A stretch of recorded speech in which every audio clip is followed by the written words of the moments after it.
All right, cool.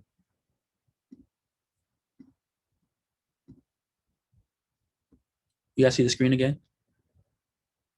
All right. So a lot of times when people write down their resume, they'll be like, for example, if I worked at McDonald's, I'd be like, I tended to customers, counted the cash register. And that's cool and all, but what's more impactful on a resume is you highlighting your impact pretty much. Like, what about you talking to these customers? How did that help the business move forward? And that's really important to highlight. So instead of a statement saying something like, I don't know, I'll just give like a solid, like an example. So pretty much you want to say, there's this thing called like, I did X by Y measured by Z. So I'm about to look up like a sentence I have written down that has like a more specific one. Accomplish X is measured by Y by doing Z. So pretty much saying that, for an example, this is something I did on my own resume, and I'll be able to show it, make sure I have it pulled up. Sorry, I thought I had it ready, but it exited. Resumes.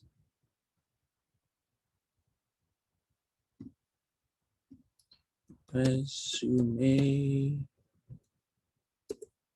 While it's loading, I'll just freestyle. So, there we go, found it. For example, for my resume, right, is a technical resume. So I said tool that enables users to complete forms 30% faster and increases autofill accuracy to 100%. So like, even you not knowing what this is about, oh, okay, he increased it by 30%. He made it 100% faster. If you have numbers and figures, make sure to use them if possible. If you don't, that's okay. Just make sure you're not just saying a description of what your job is. Another important thing is that you also add like what you're graduating. Like recruiters really like want to know what you're graduating. Make it easy for them to parse your resume. You don't want your resume to be scattered. So have subtitles, have like I have mine like professional experience, leadership and projects, education, coursework achievement. Make it really easy for them to parse it. So the easier, because recruiters go through resumes, how many resumes a day? So like the easier you make it for them to find the information, the better. That goes in font size as well. A lot of times people want to cram as much as possible into their resume. I'm guilty of this as well. But it's also good to note that, hey, not all the time your resume is virtual. And even if so, some people have sight problems, or I guess I can't see what's the real word for it, but like the point is that you don't want to make it too small so it's hard and not legible. So at the smallest you want to go to is 9-point font, maybe, but you want to aim for like 10, 11, 12. And I'll go to the next slide. So here are some don'ts. Unusual email addresses, unnecessary information. Unnecessary information, a big unnecessary information I see a lot is like people put their real addresses, which for certain things might be useful, but most of the time if you're applying to like an internship online, they don't really care what your home address is. And you're kind of like, it's not a lot of space. Crowding the page, like I said earlier, make sure you don't try to cram as much information as possible. Be concise with what you're saying, but descriptive at the same time. So like you don't have a lot of space. You usually have a couple bullet points for each over topic you have. So really getting to the point, but getting to the impact is most important. I statement. So you want to be using like verbs. So, or I usually start off like all my bullet points with a verb. So I'll be like managed, wrote, received, created, enabled. It gives them, it's better than say, I did this, I did that. For one, it's extra characters. And two, is like, I don't know, it doesn't look that good. Also, consistency is important, right? So a lot of people judge your detail orientedness by your resume as well. Um, And they do that by one, checking your grammar, and two, looking at your punctuation. So sometimes some people don't put periods at the end of their resume in the sentences, and that's fine. Make sure you have that consistent across your whole resume. But if you do put periods, make sure that's also consistent across your whole resume. Consistency is key. Font, text size, all that.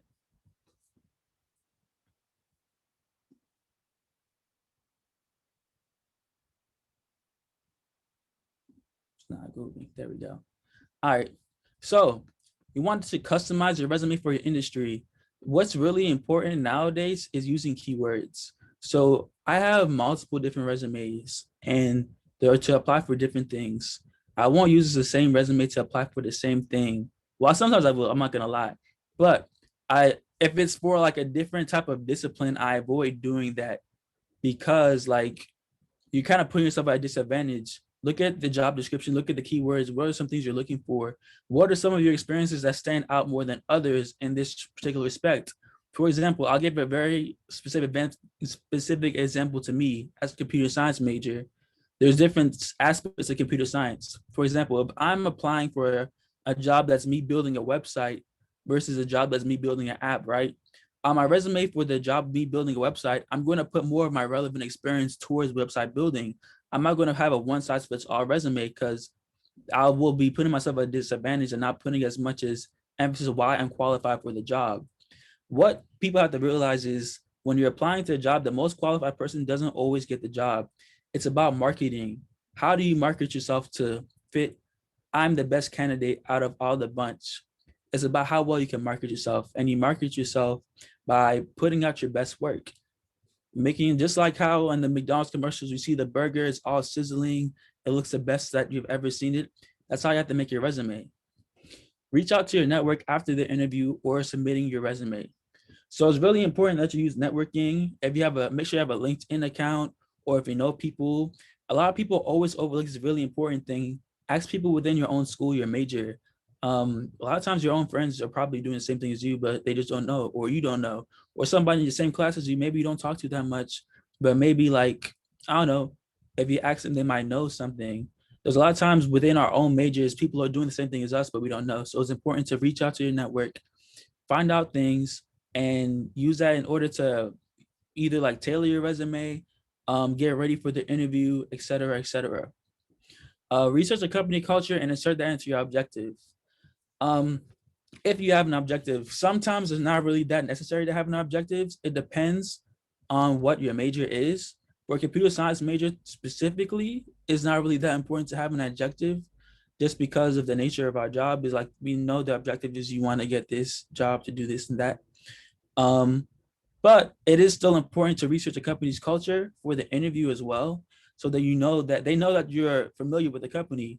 And like it's not only important to know what they're doing, but it's like what you really put you to the top over the interview, what makes them remember you is like how you can tell them how your skills fit into their vision, not only now, but maybe even 5 years down the future, because that will make you stand out over everybody else who may just be like, oh, I like what you did in Reason News, but you're like, I see where you guys are going with this. I do this, and I feel like we can do this.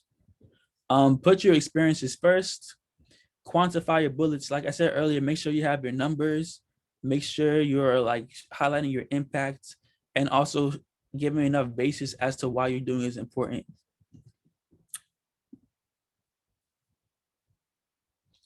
Aesthetics/formatting. Choose black or white or blue green for color choices. Highlight your important details so that information is organized properly on one page. Make sure it's only one page unless you have, when you get further down in your industry experience, it can be more than one page. But at least for undergrad, try to keep it one page. Leave white space around the header and include section headers to keep it neat, make it easy to parse. And let me see if I have any other last things before I pass it over. Make sure you have a lot of reviewers that know you and reviewers that don't know you. Reviewers that know you will be able to help you fill the blanks in. Sometimes they may be able to word things better than you would. For example, when I interned, I had like an intern partner, and I like the way he worded our intern project better than I did worded on my resume. So I kind of just like stole his line and put it on mine. It's okay to do, because I mean, you did do that. And it's also good because like your friends will be able to help you, like, hey, you can reword that better. But the stranger, on the other hand, is going to be helpful because they won't be able to fill in the blanks for you because they don't know you. So they can be like, hey, what does this acronym mean? Hey, be more specific. What does this mean? And et cetera, et cetera. Um, let me see if there's any last one. Oh yeah, be very intentional about the minimum qualifications. Companies do look for that at first. So again, like I said earlier, put in the keywords, articulate why you're the right reason for the position. There's also one extra thing. Sometimes if you have extra space, you can put in your interests and have a little excerpt. So one of my friends, her name is Taylor, she actually put interest in her resume and she had enough space for it. And she actually put Korean drama on her interests. And then her and her interviewer hit it off because her interviewer also loved Korean dramas and they had like a whole conversation about it. So I'm not saying it's always going to end up like that. And that interest is not like a required part of your resume, but that could be useful if you happen to have the same interest or somebody might find something interesting you do. That might be cool. Your GPA is, some people say that you might not want to put your GPA on there if it's not like 3.0 or above.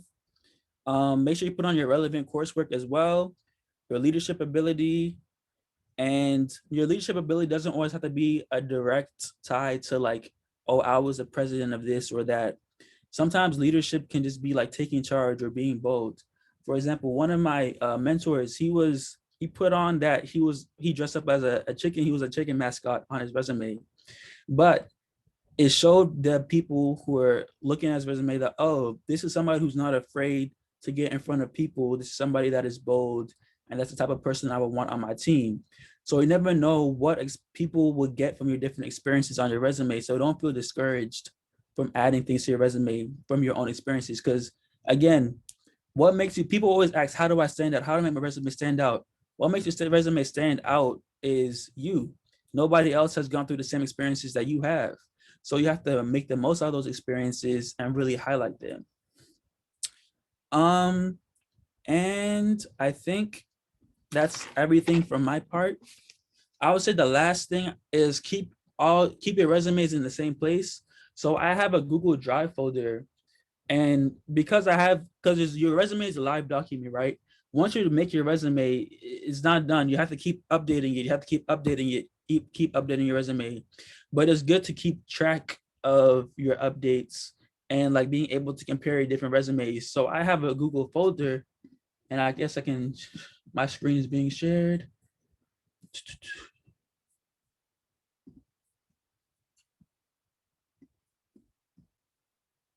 There we go. So I have a Google folder. So I have like leadership resume for I apply for scholarships, technical resumes for like technical position, product for product manager roles, uniquely tailored for like very like that doesn't fit into any of these. And classic style, this is like including my high school resume when I applied to like McDonald's, and my freshman resume, which I don't really use anymore, but it's good to keep note of it. And like you can use these to like help you like mold your new one. Sometimes you take off experiences and maybe you might want to put it back, or mixing, it's just good to have this record of it. So yeah, that is all. And I will pass it over to Mrs. Jang. Do you have the PowerPoint, by the way? Yeah, I do. I do have it. Let me share the screen. Oh, can you activate it for me to share? Yeah.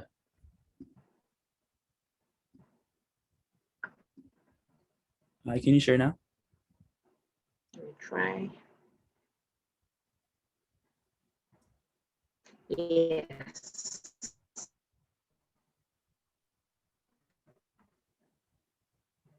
Okay.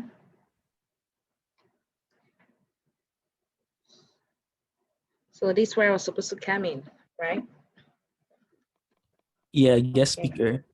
So yes. So thank you for this opportunity. I'm glad you all are taking the time out to do this because it's very essential. So I'm not going to spend a lot of time because George already touched on a lot of points that I was going to talk about.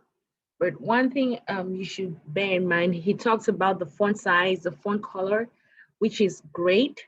Um, Another thing you should really bear in mind, because George said it already, your resume is a live document. It means it's constantly changing. You don't have the same resume for every position. Your resume updates as you're applying for positions. So you need to be mindful. You have to pay attention to your word choices. Make use of boost words, because boost words is what help your resume stand out. Your resume should be tailored to fit the job you're applying for. You're going to have description sections as well in your resume. And let me see. And when it comes to your experience section, what screen do you guys see? I see Center for Career Development. Okay, okay. So if you're using it, like when it comes to the experience section, for example, we have this formula we recommend for students to use. It's called the action object output formula. Josh talked about that, but it's not, that's the way we place it. And by that, what do we mean? The action is the verb, the buzzword that we say you're using. The object is basically the things you did, and the output is what was the outcome of what you did. That's where we talk about the quantifying portion, where you have to throw in figures so that your work becomes has numbers, because those numbers stand out. So by action object output formula, what do I mean? I'll give you an example. Created a company-wide safety program that reduced annual worker injuries by 30%. That's a typical job description in a below a job title. And the action word there is created. The object is a company-wide safety program, and the output, of course, injury annual worker injury was reduced by 30%. So that's the formula. So when you're writing your sentence descriptions, you want to be mindful of those things because they matter. I know I should have started with the name first, but I would like to backtrack. When it comes to your basic information, by that, what do we mean? Your name, your contact information. A lot of you put your physical address on your resume. The truth is that a lot of companies do not need your physical address because they will hardly send anything to you. Personally, I'm not sure I got anything from Morgan until the pandemic.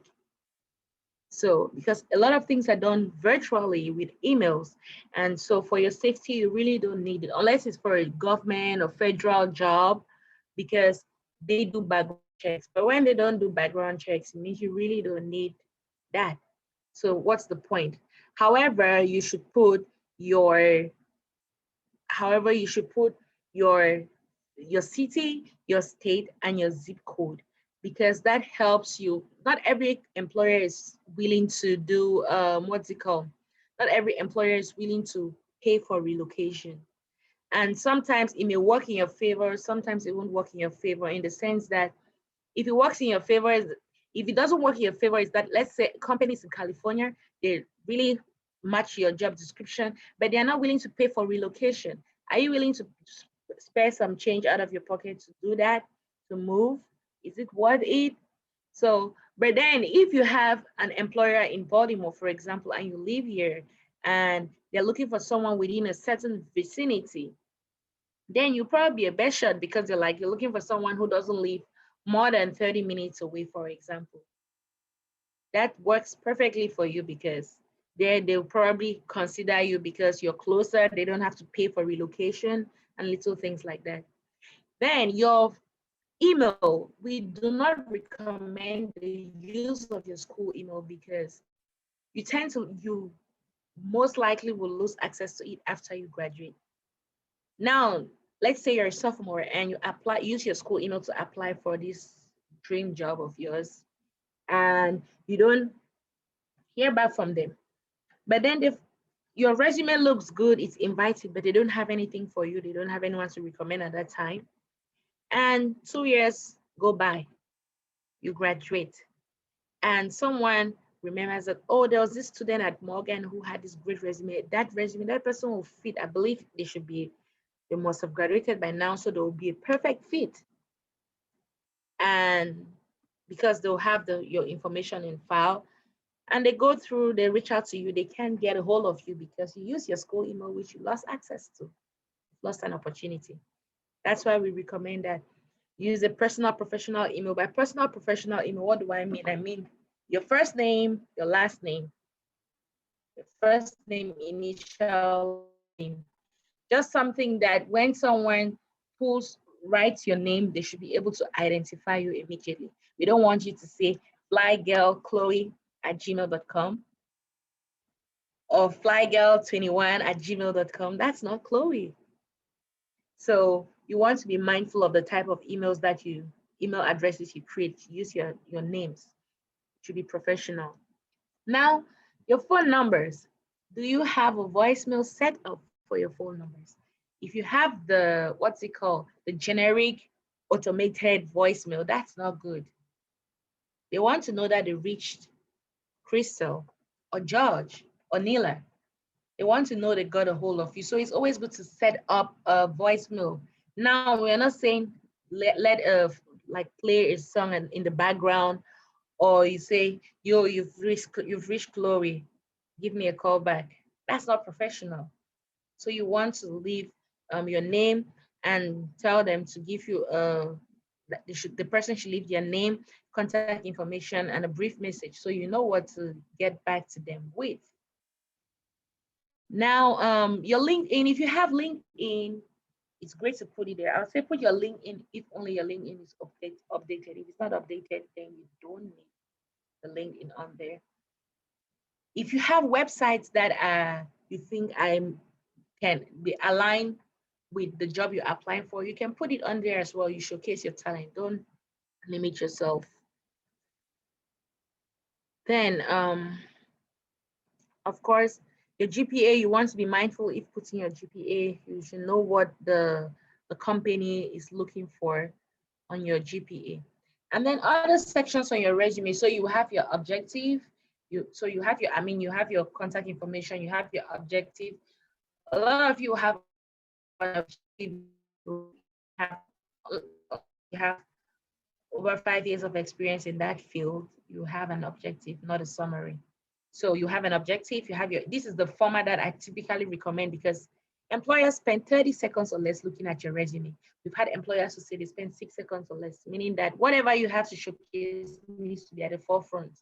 And typically, most of the qualifications will be your education, your skills before your experience, your relevant experience. So you have your objective, you have your education. Now, with the education piece, if you're a freshman, you can have your high school information, but after your freshman year, we don't expect you to have your high school information on there anymore. So you want to be mindful of that because we expect that as a freshman, you should get involved on campus, get involved in associations, because that's the time that you can connect and make lifelong friends. So, and people who can recommend you too, your classmates can recommend you at some point in life. So that's why we expect that you should have had that after your freshman year. I say after your first semester, you should drop your high school information. Then you have your skills section. Now, when it comes to skills, we have hard skills and soft skills. Hard skills, I mean computer skills, technical skills, your language skills. A lot of you put skills in your skills section. You put hardworking. What other word can I use? Hard. You're describing yourself. That's not what is required because, you say work well with people. Those are great soft skills to have. However, those skills should be incorporated within your job duties, not in your skills section. It doesn't warrant a whole section for that. So you need So your skills, if you speak another language, you put it there. Your computer skills, your technical skills, you put it there. And of course, you have your experience section that comes on there. If you have any certifications, that can go under your, you can have a section for certification under your education section, relevant certification. And this format I'm giving you is the format of a chronological resume, because there are two major forms of resumes, chronological and what's the other one? And functional, chronological and functional. And then you have both, a combination of both chronological and functional. What employers typically recommend is the function, is a chronological, and that's the order which I just gave you guys. I see a lot of you use templates. Depending on the company, I know Google, for example, has a template they like seeing. So that's why you need to research the company, because if you know what the company is after, you can know how to fix your resume. However, if an employer is not specific about the type of resume they're looking for, then I'll recommend you to use a blank Word document, because it's, first of all, easier to edit. A lot of these templates are complicated and put your email all over the place. And when they do, if an employer has less than 30 seconds to look at your resume, you want your resume to be clear, concise, and corresponding. So you need to be very mindful of that. And your choice of words, of course, make use of bullet points. Remember to proofread your resume. Past experience equals past tense. Present experience equals present tense. And a lot of you put at the end of your resume, reference available upon request. That's an outdated practice, because we now have a separate page for references. If you need more information about this, you can visit the career webpage and update your resume, because we have samples. Thank you. Awesome. So we're gonna do a live resume review. Before that, we want to know if you guys had any questions for us. I have a question. Go ahead. So I've spoken to hiring managers who have told me to put, I'm a senior, so I've spoken to hiring managers who have told me to put my education at the bottom of my resume and have like all my other accomplishments at the top. So like internships, certifications, whatever. But then I've spoken to recruiters who have told me to have my education at the top and have everything else below. So which one would you recommend? And that's what I was just talking about. That's a good question. The functional and chronological, what we expect from a lot of students like you is a chronological. It's a chronological. Your education, why does your education come first? First of all, you don't have 5 years of experience in the field. Mhm. Unless you do, then, someone who has 5 years of experience in the field is considered leaning more towards an expert. And so they look more at the content of their resume, or of what they have over their education, because before they probably got into those positions, they had that education. So it sometimes carries more value.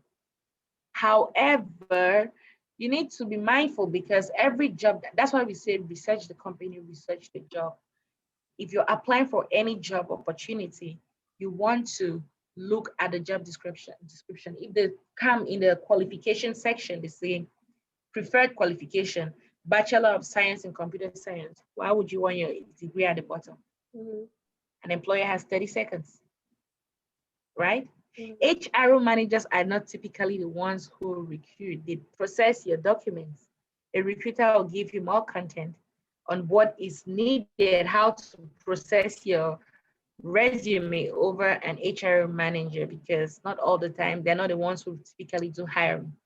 Okay. So you need to be mindful. And that's why at the end of the day, you do your research. If the recruiter for that company says, put your education on the top, put it on the top.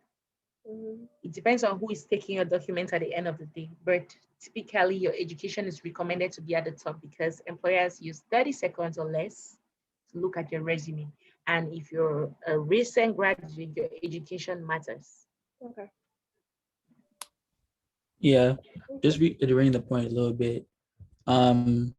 Recruiters usually get it first before anybody else. So like, if you get to the stage where your hiring managers even look at your resume, that means that you're already in a good position. Like, but of course, like she said, it's very important to research which company you're looking at.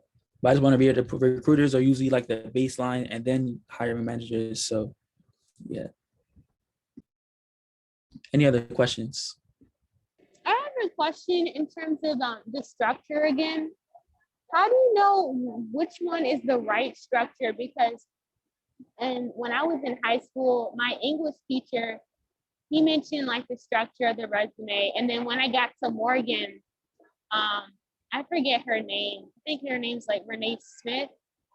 Renicia Smith, Miss, yes. she's my coworker. Oh, okay. Yes, she gave me some pointers as to how to update my resume. And so I'm just like thinking, okay, like, so what's the right structure then? Are you in high school or college? I'm in college. I'm a junior now. Exactly. So what should I tell you? Okay, I see. So it's different for different levels. You're in college now. What you presented as your high school. That's why George, I don't know if you were there during the time George talked, he had a folder where he had his high school resume. He mentioned that which he barely uses, right? Right. So you want to use what is, you're in college now, and so your resume is expected to be way better than what you had in high school. Mhm. Your teachers were giving you the idea of what a resume should look like.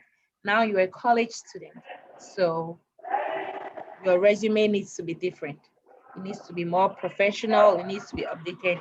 I know a lot of you use templates during your high school to do your resumes. We don't recommend templates unless the company specifically says, okay, we like to see these templates used for resumes. Then you use it. Otherwise, what you need is a chronological resume, which is recommended by your college. Okay, I see now. Thank you. No problem. Any other questions? All right. Also, one thing I wanted to add is when you're sending out your resume, what's really important is you always send it as a PDF document, not a Word file or anything else, or a PowerPoint slide. PDF, because PDFs, the format doesn't change, but Word always changes no matter. Like if you send it to somebody else and open the same folder, it's gonna look a whole different document, and you don't want the formatting to mess up. So, rule of thumb, I'm just gonna say this one more time: PDF, PDF, PDF, and for me at least, resume templates were good training wheels. But after I got the hang of it, it was easier for me to use Word just because like once you get more comfortable, you need a higher level of customizability. I don't know if that's a real word, but I'm gonna use it. And Word was just easier to customize my resume, edit margins a little bit. And yeah, but like if you're not completely comfortable using Word, because it can be hard to use at first for resumes, I use Resume Companion and it has some pretty good templates and it was easy to follow. So I'll just put that link. There's an X. Oops. I'll put a link in the chat for anybody who may like. We need some training wheels. I'm gonna let you guys ask questions one more time if there are any, and if there's not, then we're gonna do some live resume review. Hi, it's Crystal again. Sorry, not a question, but I was just gonna add that also saving your name as the resume title. I'm not sure if you already went through this, but whenever I send my resume, it's like my last name and my first initial just to make it easier on recruiters, because them having to go back and forth to figure out your name, they tend to get like irritated and won't look out for you as much, honestly. But if you make their job a bit easier on their end, they tend to like you a bit more. So yeah. Definitely great addition. Thanks for adding that. Yeah, because like on your resume, it might just be the only resume, so you save it as resume. But on our recruiters, there's gonna be resume with the brackets, and it might be like 10, and they don't know who you are anymore. So adding your name makes it really important. Thanks for adding that. All right. So I'm gonna go ahead and share my screen, and we will review some resumes. You guys see? Can you guys see it clearly? Mostly. If you could zoom in a little bit, that'd be good. All right. So this is a resume that was submitted. It is blank. We're gonna read through it silently for like a minute, and I'll let you guys say anything that sticks out to you, good, and anything you may want to improve on. All right, so I'm gonna give it till 6:43.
All right, is everybody about ready or need a little bit more? All right, thumbs up. All right, cool. So what are some things that you guys see good about this resume that they did right?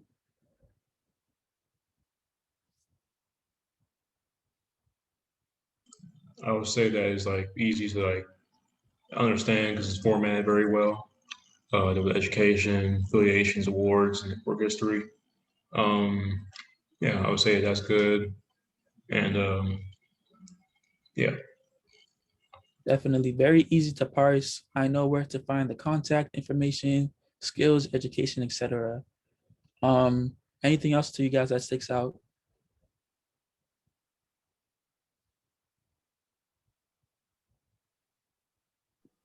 I like the way that they set up like the job title and then the company. It makes it easier to identify which role is which and what exactly like I'm looking at when I read the description. Definitely. Um, Oh, mhm. Go ahead, go ahead. they also didn't use any I statements. Everything starts with a verb, like you said. They evaluated, provided. They didn't say I did this. Definitely. Any other good things that stick out as well?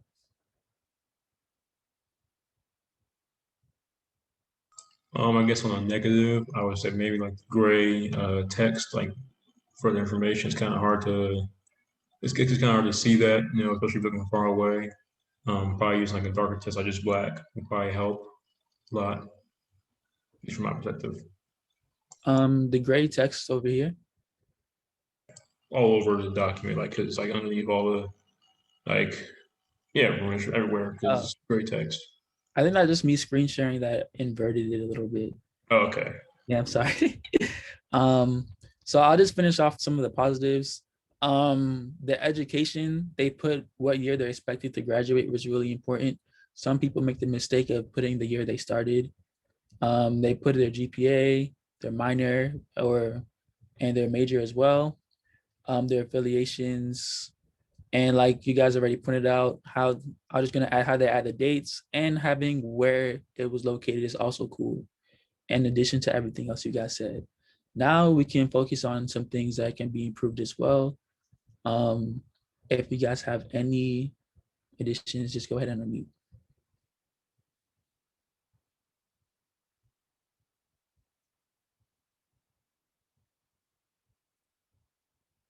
So for a negative, I would say in the skills, they have the like adjectives, adaptability and flexibility, which, Soft skills. describe you.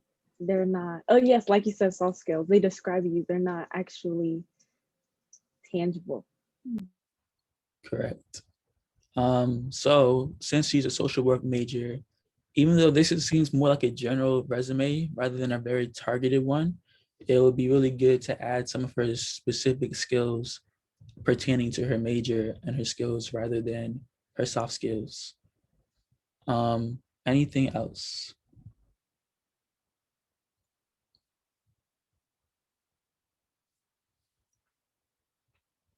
I would say this is a slight one, and it's not really a problem. For your awards, it's also cool if there's a year attached. Make sure you put in the year. So, like for Honor Society, I don't know if there's like years, but if there's a year attached, just be like 2017, 2020, winner of this award. I don't know if it's relevant to this, but I just wanted to put it out there. I know Miss Jang is unmuted, so she might have something to add. Yes, so I am surprised you guys don't see anything wrong with, you don't see much wrong with his resume. Remember we talked about using a template? In as much as this resume is sectioned, don't you see that the dates are too close? The dates get lost within, like if someone is being very peculiar about your year, it's lost. If you have 6 seconds or less to look at this resume, forget the font size that he's sharing it in. Your dates get lost. You want to, I'm going to show you guys a sample of what we recommend. Remember I talked about the blank Word document, and of course you convert it to a PDF. I'm surprised you guys didn't talk about the date, the physical address as well. The physical address is still on there. Let me see. If you look at the last job description, the clothing sales associate, the second description was used in the proper tense, but the first one, I'm not quite sure. I can't see very well.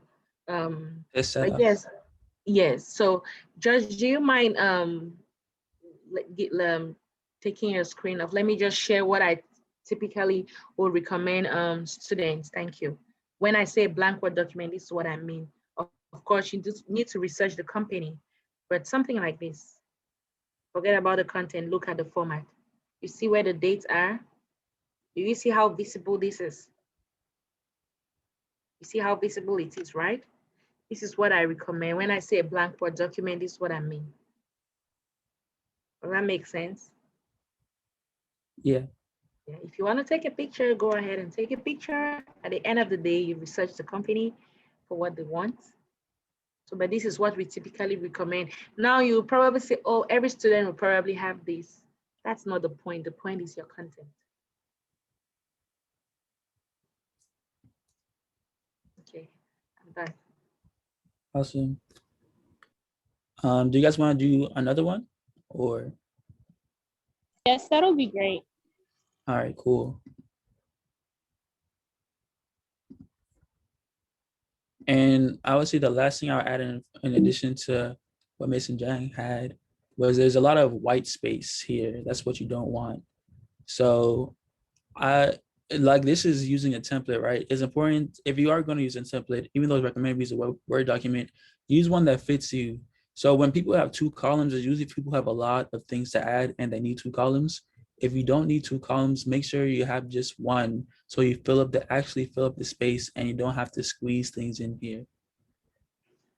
Another thing I would like to say, I mean, which the person did, which was a positive here, they listed their information in reverse chronology. By reverse chronology, we mean from most recent to least, so that was good. But then when you look at the section headers, the professional summary, remember what I said about the professional summary and objective?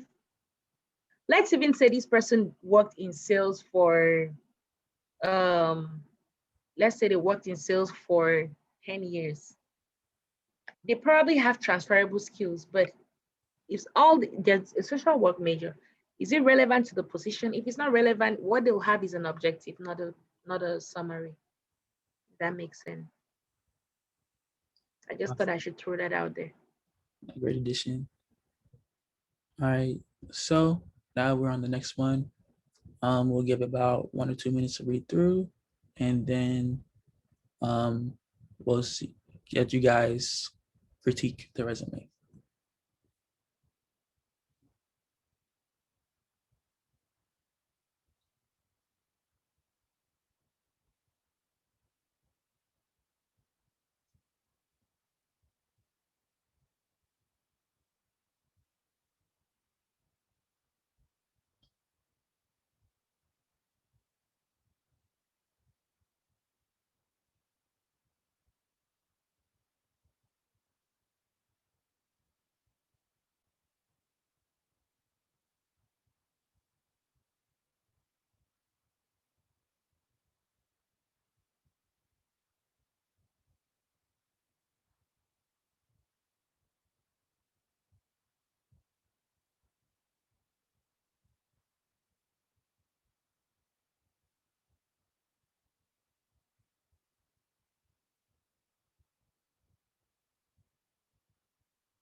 Okay. You guys good or need a little bit more time? But just a little bit more time. All right, I'll give you about 1 minute.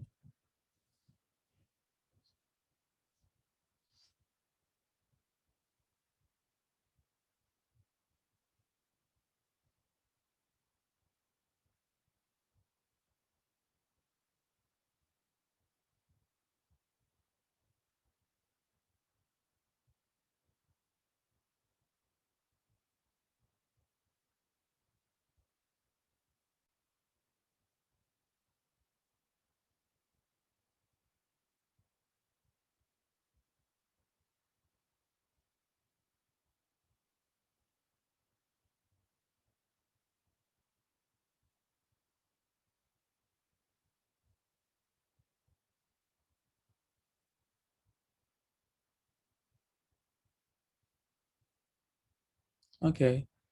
Does anybody want to volunteer and see anything? We're just gonna start with the good things about this resume. I I would say think, the first. there you go ahead. Okay, I would say the first good thing would be under education. The expected graduation date is far over to the right.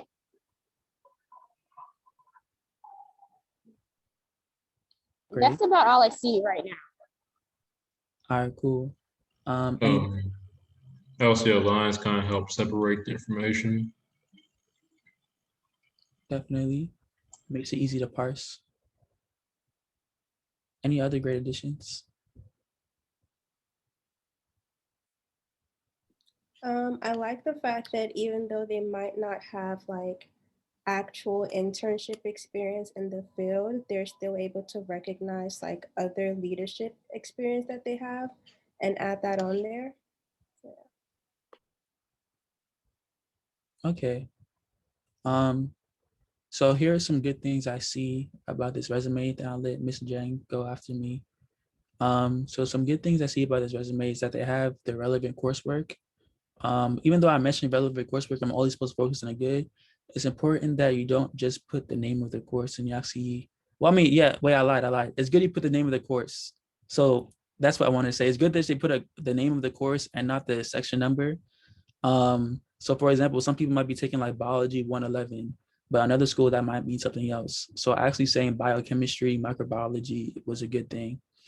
Like you guys pointed out, the expected graduation date, easy to parse, and they, yeah, I think those are like the major things that stood out for me that were good. And then I'll let Jen go after me.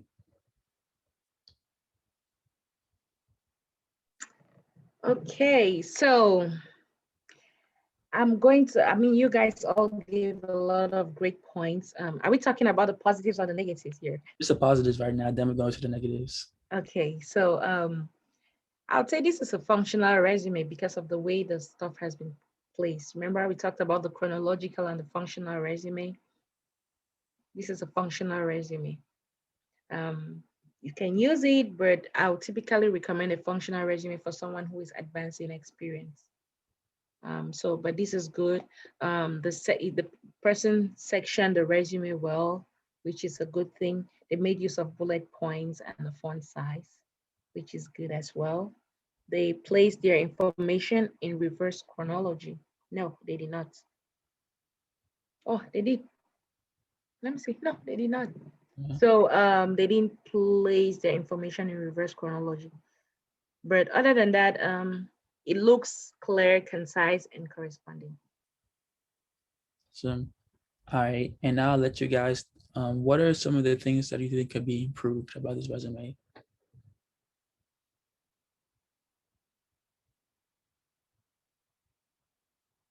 I mentioned that